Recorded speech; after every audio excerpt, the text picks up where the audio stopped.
Olá, tudo bem? Hoje o nosso bate-papo vai ser com Vinícius Augusto. Ele é presidente da BNIRJ, que é a Bolsa de Negócios Imobiliários do Rio de Janeiro, não é isso? Exatamente, Cris. Bom, obrigada por você ter aceito o nosso convite e estar nos recebendo aqui na casa de vocês. E pelo que eu estou sabendo, é uma casa nova, ele vai contar pra gente também. Isso aí. No centro do Rio, né? Na Nilo Peçanha, um Perfeito. prédio também icônico, né? Prédio imponente, marco do modernismo carioca, o De Paoli é um prédio excepcional de muita infraestrutura. Agora, Vinícius, você é jovem, né? Obrigado. A gente sabe que o mercado, né, imobiliário vem se, vamos dizer assim, se reciclando, vem renovando. E como é que eu queria saber um pouquinho da sua trajetória, até para quem está nos acompanhando. Como é que você foi para o mercado imobiliário e como você chegou à presidência da BNIRJ e também entender, né, assim, o bastidor da Bolsa, principalmente para os corretores de imóveis, né, que é o que mexe, né, vamos dizer assim, é o coração desse mercado, Verdade, né? verdade. Cris, então, primeiro te agradecer a sua presença, Imagina. agradecer a entrevista no podcast, fico muito satisfeito. Bom, Cris, o que acontece? Eu não tinha pretensão nenhuma de fazer faculdade, né, enquanto adolescente, e já tinha feito um curso técnico, assim, como a maioria das pessoas, né, saí do meu curso técnico, já comecei a trabalhar e caí dentro de uma imobiliária. E na imobiliária me propuseram fazer a faculdade de gestão de negócios imobiliários, que é uma graduação específica da área imobiliária, que abre aí um leque laboral para a gente poder fazer atuar em diversas áreas do mercado imobiliário como um todo, né? E aí eu falei, bom, já que eu não tive oportunidade, não tinha passado por uma universidade pública ainda, eu falei, bom, vou tentar e vou engajar nisso. Então, era aquele aluno chato, Caxias, você estava na frente, sabe? E era assim, alguns professores hoje são meus amigos, eles me falam, Vinícius, era um diferencial, porque a maioria dos alunos eram mais velhos, a maioria de segunda profissão, né? Porque a corretagem tinha essa pegada, essa né? pegada de segunda profissão, né? De ser alguma coisa que você faz além do seu principal. E no meu caso, não. Era a minha primeira profissão, tinha 20 anos. Era seu plano A. Exatamente. Então eu estava lá na frente, estudando, enfim. Logo depois passou e eu fiz a pós em Direito Imobiliário também na mesma instituição. E aí começou a minha vida no mercado imobiliário, né? Então, em contrapartida, eu trabalhei depois em outras imobiliárias na gestão de venda, na gestão de locação.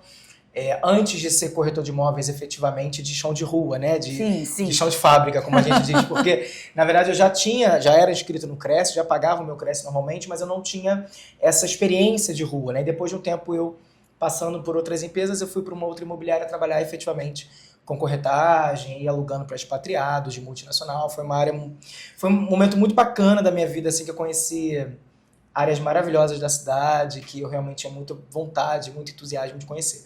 E aí, logo depois me mantive ainda, depois em outras imobiliárias na área de gestão, né, sempre como gestão de gerente de vendas, gerente de locação, com um time de corretores de imóveis. E aí depois eu optei por trabalhar sozinho, né, de forma autônoma, virar um pouquinho essa chave, porque eu acabei, depois de muito tempo, fazendo Enem e passando para a universidade pública e tentando fazer uma outra graduação, que eu finalizo agora, se Deus quiser. Que bacana! Quer dizer, é uma história que vale a gente compartilhar com quem está nos acompanhando, porque assim, o mercado imobiliário ele tem muitos desafios, né? Mas é aquilo, com disposição, com garra, com... oportunidade também. Né? Ele também tem muita dúvidas. Oportunidade. Mas é aquilo, como você falou, e seus professores que se tornaram amigos sem dúvidas, também colocaram para você que você era muito dedicado, né? Sim, sim. E tudo que a gente faz com dedicação... E cuidado, e amor, e zelo, o resultado, a gente consegue um resultado estupendo. E aí, nessa virada de chave minha de seletista, né? Trabalhar com CLT há anos, eu trabalhava com CLT... Quebrou o paradigma. 12, 13 anos, achei que fosse morrer sendo seletista. E aí, a virada de chave é que me fez conhecer a Bolsa de Negócios Imobiliários. Porque eu tinha uma amiga aqui, que já era uma amiga parceira de trabalho, né? Na verdade, ela já tinha fechado alguns negócios com ela em parceria. E ela me disse, Vinícius, vem para a Bolsa, porque a Bolsa é uma instituição bacana e tal. Vai te dar uma certa liberdade laboral, que é importante para quando você está começando, né? Trocando a chave de seletista para profissional liberal. Eu falei, bom, beleza, então vim para a Bolsa, estudei um pouco a possibilidade de estar aqui, vi como é que era o ambiente, estudei os benefícios, falei, cara, é aqui que eu vou me manter, é aqui que eu vou ficar. E depois de um tempo eu me senti realmente muito entusiasmado e contente. Eu falei, cara, eu quero tentar participar da gestão dessa... Participar mais a fundo, né? dessa instituição tão bacana e que eu acho que faz tanto sentido para todo corretor de imóveis. E aí, conta pra gente, você falou logo no início que você tinha lá o seu registro, né, no Conselho Regional dos Corretores de Imóveis, que é o CREC, no nosso caso é o CREC-RJ, que é muito importante, né? A gente sempre fala isso aqui, a gente já trouxe também o presidente do CREC, porque o corretor tem que ter o registro, né? E quem vai fazer... aí você vai complementar me ajudando. E aquele que vai colocar o seu imóvel, né, para vender, e quem está querendo comprar, tem que sempre verificar se o corretor tem um registro, não é isso? Sem dúvidas, Cris. Assim, na verdade, a nomenclatura corretor e corretora de imóveis só pode ser usado para profissionais inscritos no conselho. O corretor de imóveis, ele é um profissional liberal que tem uma lei de regulamentação. Então, assim, é uma das poucas profissões regulamentadas. Então, se tem profissão regulamentada, tem um conselho regional que abrange e faz a fiscalização e a normatização daquela profissão, né? Então, assim, de suma importância, se quer trabalhar no mercado imobiliário, precisa fazer o curso técnico em transações imobiliárias ou a graduação de gestão em negócios imobiliários. Fazendo um desses dois, você sai de lá apto a pedir a inscrição do conselho. E automaticamente, depois disso, assim, o conselho é um grande conselho, tem uma grande atuação, trabalha firme aqui no estado do Rio de Janeiro, e todo o consumidor e todo o cidadão que tenha interesse de botar seu imóvel para alocar ou seu imóvel para poder vender, precisa checar se aquele profissional é um profissional inscrito no conselho ou se é um contraventor, por exemplo. Sim. Então, que tem muito aí, né? Então, assim, no próprio site do Conselho Regional de Corretores de Imóveis, você consegue checar a inscrição daquele profissional somente com o nome dele. Então, se você vê que aquele profissional ou aquele não profissional não está inscrito no conselho, realmente não a contratação não deve ser feita. Ok, porque assim, isso a gente exatamente. Por que a gente gosta de frisar isso aqui? Porque a gente está falando de um bem, né? Que às vezes é o único bem mais valioso da vida, né? Do ser humano, né? E aquele também que vai colocar o seu imóvel para alocar, como você disse, que ele também, né? Ali vai complementar uma renda, uma aposentadoria, então ele também tem que fazer um negócio certinho, né? Tudo dentro da lei para não evitar problemas, como às vezes a gente vê por aí, anúncios que a pessoa deu sinal, fez isso, fez aquilo e era tudo falso, né? Assim, Cris, o corretor de imóveis, ele é o agente de transformação da cidade, né? Então ele consegue prever a mobilidade e a transformação social da cidade antes mesmo dos moradores, da sociedade como um todo. Então, assim, o nosso produto é o imóvel, né? Então, pensando bem assim, pensando em moradia, pensando em imóvel, isso é muito robusto, isso é muito sério. A casa de alguém é muito sério, claro, né? Às vezes a pessoa lutou anos para poder ter aquele seu bem ou ter aquele seu imóvel. Em algum dado momento aparece uma pessoa que não é corretora de imóveis, pega um valor de sinal, deposita na sua própria conta e depois some com o dinheiro e você realmente não encontra mais a pessoa. Se esse profissional for um corretor de imóveis, se isso infelizmente acontecer contigo, existem as sanções administrativas internas do conselho que passam por diversas classes lá dentro do conselho até essa pessoa realmente pagar pelo que ela fez de alguma forma. Entendi. Né? Administrativamente. E pode até administrativamente perder o registro. Sem dúvidas. Se ele estiver agindo de má fé. Sem dúvidas. Né? Recompletação, roubo de valor. A gente é bem criterioso lá no conselho. E pegando carona e aproveitando que você está aqui, antes de você falar pra gente como é que é a Bolsa, né, de Negócios Imobiliários, como é que ela é uma aliada, né, para o corretor e pra gente também como sociedade, como consumidor. Outra coisa também que a gente sempre gosta de ressaltar é desconfiar sempre de facilidades, né? Porque às vezes a gente vê também assim anúncios falando que vem, pague tantos 3, 4 meses que depois você vai conseguir sua carta de crédito. Gente, consórcio de imóveis é excelente, funciona, é regulado pelo Banco Central. Exatamente. Isso é uma coisa. Agora, cair em outra e tem todo o seu trâmite a seguir um consórcio de imóveis. Processo. Agora, aquele que promete coisas que não batem muito fáceis, tem que desconfiar, não é isso? Sempre desconfiar. Quer dizer assim, tudo muito fácil tem que se desconfiar. E, infelizmente, essas pessoas que atuam com esse tipo de contravenção são pessoas que têm uma lábia muito boa, né? Então, ela consegue te abraçar de uma forma que você... Cai, né? Cai literalmente, assim. Então, é importante você sempre se situar com a empresa daquela pessoa, quem é aquele profissional. Hoje em dia, nas redes sociais, todo profissional se mostra nas suas redes sociais, né? Ele tem relacionamento com outras entidades, ele está em outras comissões específicas da área, não está? Então, essa pesquisa básica, ela é importante que seja feita. Porque realmente, assim, a gente tem muito golpe. Sim. E a facilidade, ela tem que ter um olhar infinitamente maior quando se tem algo muito simples. Outro dia a gente recebeu uma informação, né? A gente acompanhou de uma empresa, uma construtora, que estavam usando o banner, né? A propaganda dela. E a pessoa se passava como se fosse um corretor dessa empresa, que não era, saiu pegando sinal de um monte de gente. Quando as pessoas foram até o empreendimento, não tinha nada a ver. Olha isso. Que loucura. Que assim, é o que a gente está trazendo aqui para reforçar, né? É impressionante, assim, porque a gente tem, quando se trata de corretores de imóveis, quando profissionais inscritos no conselho, o Cresce hoje, ele tem, por exemplo, a maior fiscalização do Brasil. Assim, não de quantidade de pessoas, mas a que ganha mais prêmios no Brasil inteiro.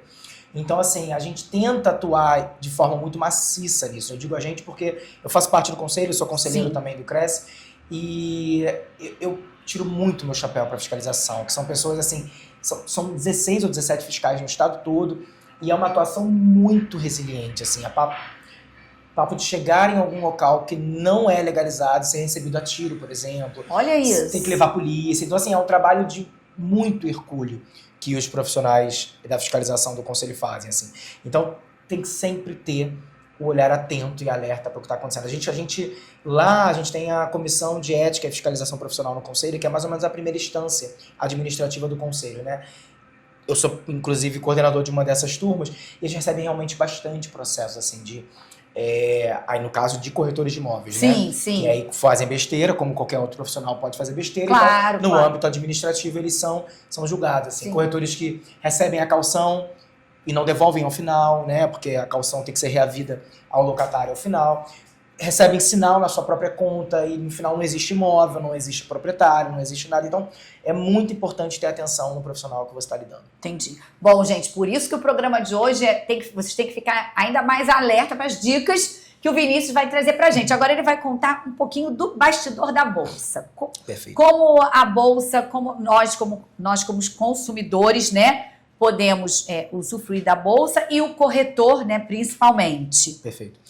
Assim, Cris, a Bolsa, ela foi fundada em 79, né? Especificamente por dois baluartes do mercado imobiliário, que são Silvio Capanema e Geraldo Beire Simões. Silvio Capanema foi desembargador, era atuante expressivamente no mercado imobiliário, e Silvio Capanema foi uma das pessoas que escreveu o projeto de lei da Lei 8245 de 91, que é a atual lei do inquilinato que a gente tem, né?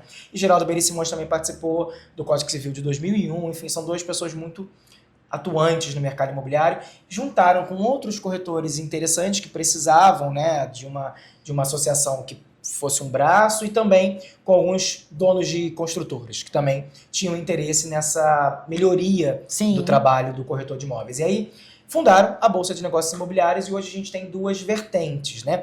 Tem a Bolsa, é a mesma empresa, mas a gente tem a parte que é a Associação de Corretores de Imóveis e a Bolsa Avaliação, e vou explicar já a diferença dos dois. Sim.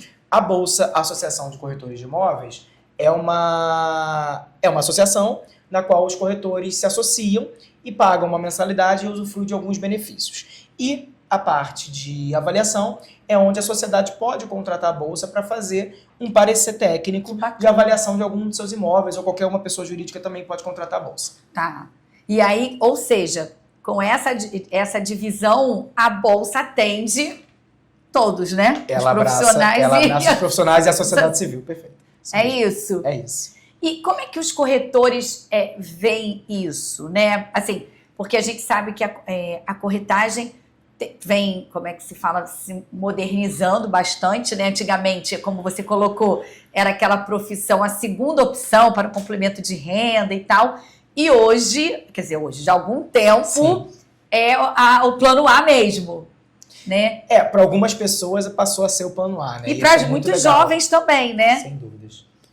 E aí você pode dizer assim, pelo menos nesse primeiro momento, para esse jovem, eu queria que você destacasse para quem está nos acompanhando, mas antes eu vou chamar um pequeno intervalo. Tudo bem. E aí a gente volta para você falar dessa parte, desse apoio, que é muito importante, que a gente sabe que o Cresce também é muito presente, né? Como você colocou, e você também faz parte do Cresce. Sim. Mas é mais um braço que os corretores têm, né? Sem dúvidas. Já voltamos já.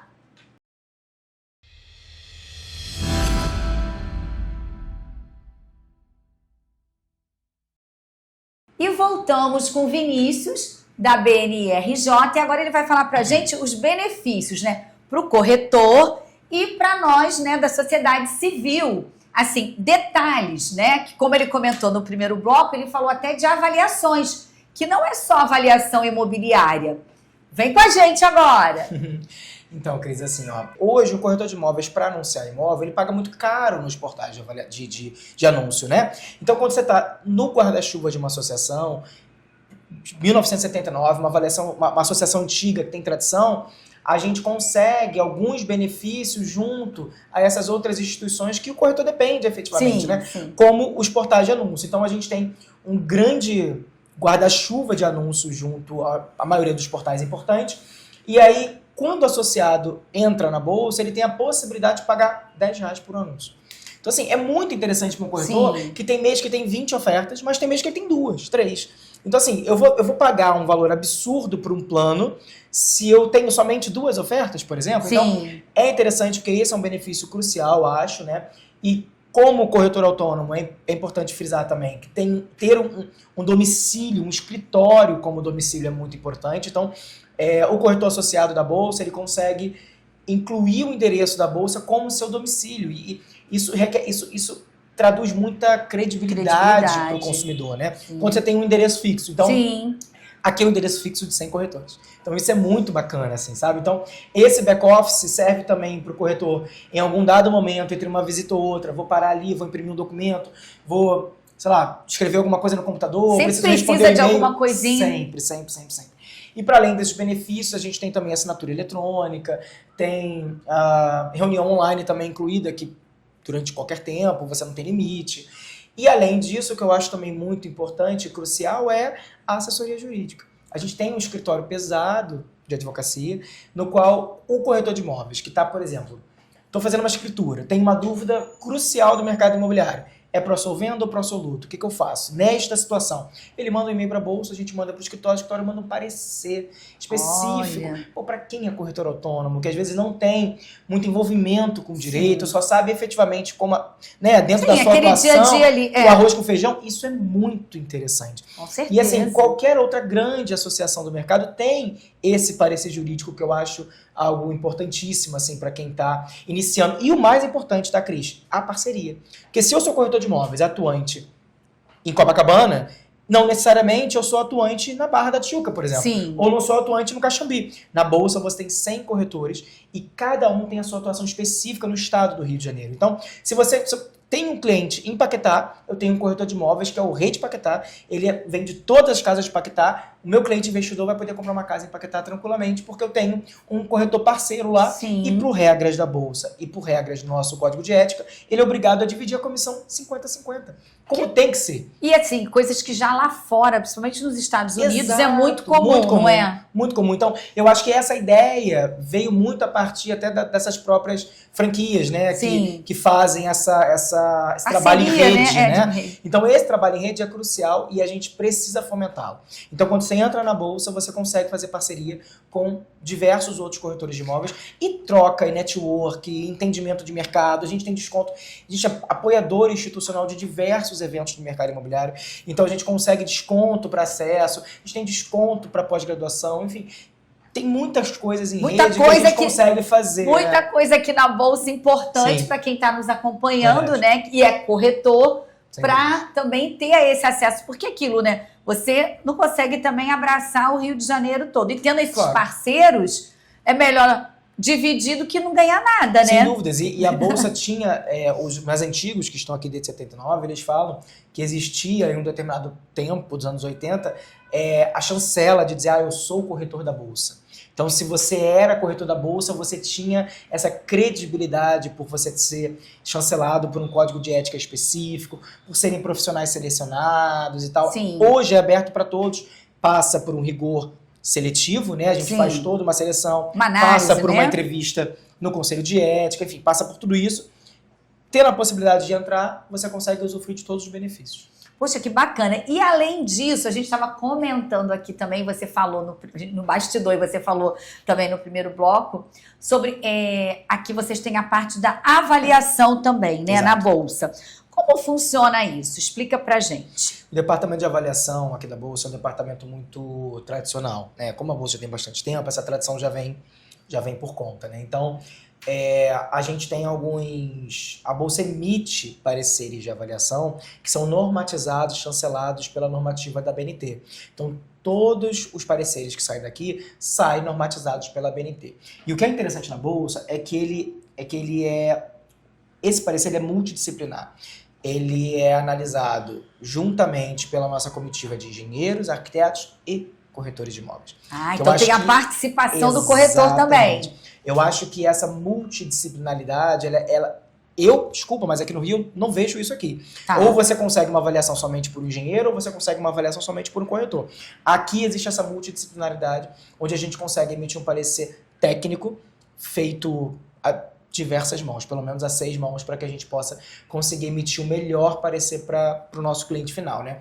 E essas avaliações, Cris, elas podem ser inúmeras, né? Por exemplo, se existe uma dissolução de casamento e o cônjuge está brigando com outro cônjuge sobre o valor do imóvel na hora, muito comum, tá, Cris? Tá. Muito comum. Imagino. Inventário, leilão, qualquer ato judicial que precise de uma avaliação neutra, mas técnica, sobre o valor do imóvel, a Bolsa, ela entra nesse sentido, ela pode ser contratada para conseguir ser emitido esse parecer. E a gente atende tanto pessoas físicas quanto pessoas jurídicas, né? Nós temos alguns clientes mais antigos, assim, alguns clientes já de muita robustez e muita tradição, que qualquer ato de compra e venda aciona a Bolsa antes, né? E aí, com essa tradição, a Bolsa já tem algum portfólio, né? E esse portfólio já vem de alguns anos. A gente tem, por exemplo, a avaliação do Palácio Quitandinha, em Petrópolis, né, que é um grande prédio do Sesc. Sim, icônico também, e, assim, né? É uma avaliação dificílima, uma avaliação grande, é uma avaliação que eu queria, inclusive, colocar numa parede e emoldurar, sabe? Porque, assim, eu acho fantástico. Também o Hotel Alpina, em Teresópolis, a gente tem avaliação do próprio prédio do Cresce, quando o Cresce fez a compra do prédio, né? O novo prédio do Cresce, que é o antigo prédio da CBF, que está em obra, Uhum. Então, a gente também fez a avaliação do prédio do Cresce.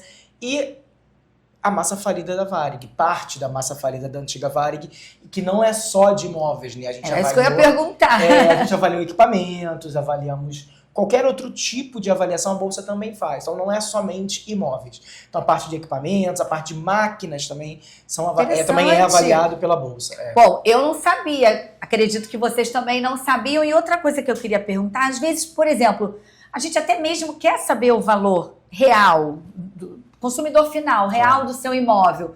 Como você disse, vocês fazem isso para pessoa física também. E o custo disso é um custo acessível? Porque às vezes é igual assim, não é que seja igual, mas vamos fazer um parênteses aí, por exemplo, a contratação de um arquiteto, né? Hoje em dia, até que é um tema que eu quero falar com você, dos compactos, né? Dos estúdios, principalmente no centro. E aí, a gente contratando um arquiteto, a coisa é muito mais, o ambiente, né, mais compacto fica super funcional. Mas aí, às vezes, a gente, naquela coisa, né, antigamente, não, mas arquiteto é muito caro e tal. E esse paradigma já foi quebrado, né? Já tem um preço que acaba se encaixando e vale a pena pelo custo-benefício que vai dar.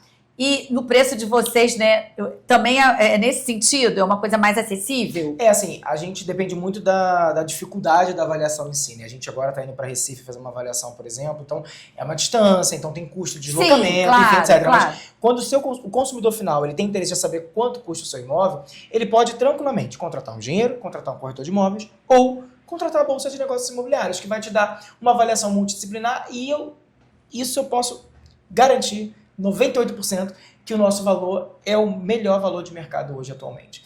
Então, assim, a gente consegue sim trazer essa liberdade, essa possibilidade de conseguir trazer esse serviço para qualquer pessoa que tenha minimamente o interesse de ter. Tá, ok. E aí, você explicou muito bem.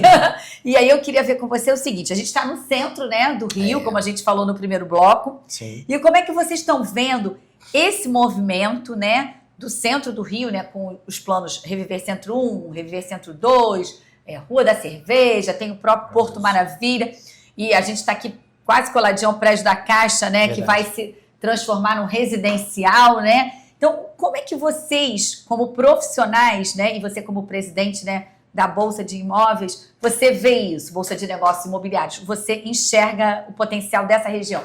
Cris, assim, ó, eu sou muito esperançoso quando eu falo de centro, né? Porque eu sou um entusiasta do centro. Eu tô no centro todo final de semana. E eu acho que todo corretor de imóveis, ele precisa entender a pujança do que é algumas áreas da cidade, né? Então, eu acho absurdo quando eu vejo um corretor que não sabe o que é a Rua da Cerveja, por exemplo.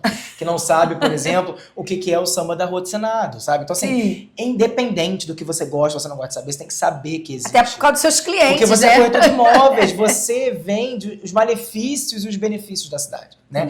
Então, assim, eu sou muito esperançoso quanto ao centro. Eu acho sim que o centro vai acontecer e é uma questão realmente de médio, longo prazo, porque a gente é muito mediatista, né? A gente quer que tudo aconteça muito rápido, mas não dá pra você tirar, por exemplo, o local do vácuo e trazer esse local, né, pra se tornar uma Dinamarca, um local maravilhoso em pouco tempo, né? Então, assim, eu acho que isso vai acontecer a médio e longo prazo. Eu sou um entusiasta. Entendo também, e faço aqui uma crítica, acho que os valores estão um pouquinho acima do valor de mercado. Acho que não deveria estar agora esse valor, porque se está agora esse valor, você imagina quando efetivamente daqui a 10 anos, quando isso aqui estiver muito bom. Então, eu acho que realmente ainda esses valores poderiam ser um pouco mais trabalhados, mas eu sou sim um entusiasta do centro. Acho que o centro vai ser um local de moradia, um local de habitação, um local de fluxo de pessoas. A gente vai ter mercado, vai ter academia, vai ter padaria, pet vai shop. ter gente andando com cachorro. E eu fiquei muito impressionado com os prédios realmente ali da zona portuária, porque alguns já estão entregues e prontos. Eu passei ali um dia, há pouco tempo de noite, e eu vi que já tem muitos carros na garagem, muitas luzes acesas e gente passeando com o cachorro na rua. Então eu acho que já está chegando. E aqueles que estão ali agora são realmente entusiastas, sim, né? E exatamente, são essas pessoas, né? que realmente... Visionários. Isso. Que deram voz num momento bem complicado. Assim, o prédio da Caixa, eu passava ali, eu via, gente, por que o edifício central ainda não fez isso? Meu Deus, olha, tá ficando bonito, tá ficando bacana. Fiquei triste quando o Caixa Cultural saiu dali, mas já foi para um outro espaço, o espaço também bacana e tal. Mas assim, acho que ali tem tudo para ser uma das melhores moradias do centro do Rio. Porque você está embaixo de uma estação de metrô. Não tem coisa melhor. E assim, vai construir um mercado naquela loja. Então assim, cara, não tem coisa melhor do que você estar entre a Cinelândia e a Carioca, que são um dos melhores locais para se morar no centro. A zona portuária vai ficar muito boa, mas a médio e longo prazo tá tudo bem, né? Ou a noite tá ali, a melhor vista, né? Então assim, a gente também tem o antigo prédio da Mesbla, né? Eu via na Mesbla com a minha mãe. Então, assim, pois é, gente, são memórias, coisas afetivas, impressionante, né? como vai ter uma varanda linda voltada para o Pão de Açúcar, assim, 26 mil metros quadrados. Acho um pouco excessivo? Acho. Mas assim, acho que vendeu tudo, né? 24 horas, né? A Rua Acre tá bombando de prédios retrofit, de prédios novos, assim. Então, eu acho que tudo se direciona para o centro. Eu acho que o centro realmente tem um grande potencial. E aí a gente está chegando, né, ao finalzinho do nosso programa, né, porque passa rápido. Eu queria também te perguntar uma coisa assim, porque o centro também, né, já que a gente está encerrando esse bloco com o centro, tem tanta coisa cultural, né, já tem tudo, né, tem transporte, tem um aeroporto perto, tem toda uma, né, bares, restaurantes, teatro, né, a cultura, e a gente vê tanto, o turista chega aqui, ama, né? E às vezes a gente não dá esse valor. E aí, para fechar, como é que tá o mercado, esse finalzinho agora de ano para você, na sua concepção, o mercado imobiliário no Rio? Olha, pensar o mercado imobiliário no Rio é pensar em algo cíclico. Ele é sempre... Aliás, o mercado imobiliário, acho que a nível de Brasil, ele é sempre assim, né? Ele é muito cíclico. Mas no Rio de Janeiro, a gente tem efetivamente alguns bairros que se destacam, né? Eu acho que essa pujança da venda, ela não adianta, ela vai ser sempre cíclica. A locação, você sempre vai ter um fomento muito grande, né? E aqui eu não posso deixar de enaltecer o Reviver Centro e o Reviver Cultural, que são projetos que trouxeram movimento pro centro do Rio sábado e domingo. Que é o que a gente precisava e o que precisa quando alguém mora, né? Efetivamente em algum local. Então assim, eu acho que a intenção é que o centro seja um espaço muito mais interessante do que já é. Eu acho que é cíclico, mas que a pessoa tem que voltar, o consumidor precisa voltar um olhar para o centro do Rio e pensar aqui como investimento, e não só como investimento, mas como moradia. Moradia também. A gente vai ter construções de 4 quartos, que é mais difícil ver no centro, né? Sim. A maioria são estúdios e tal. Isso. E esse 4 quartos é um entusiasta, realmente é um esperançoso de que teremos moradias aqui de famílias, né? Sim. E isso tá abrindo o Reviver para São Cristóvão. São Cristóvão está se tornando um outro bairro, assim. Então, acho que acho que é isso. O momento é Eu acho que esse. o momento é esse. Quem tiver como investir, invista no centro do Rio. Invista no centro do Rio porque vai ter o seu momento melhor do que o que já está. Poxa, bom, chegamos ao final do nosso programa. Quero te agradecer mais uma vez, que você possa voltar mais vezes para conversar com a gente. Fica aqui, né, o convite aberto. Estou à disposição, Cris, muito obrigado. Imagina. E vocês são sempre bem-vindos à Bolsa. Obrigada. Bom, ficamos por aqui. Espero que vocês tenham gostado e até o próximo episódio. Tchau, tchau.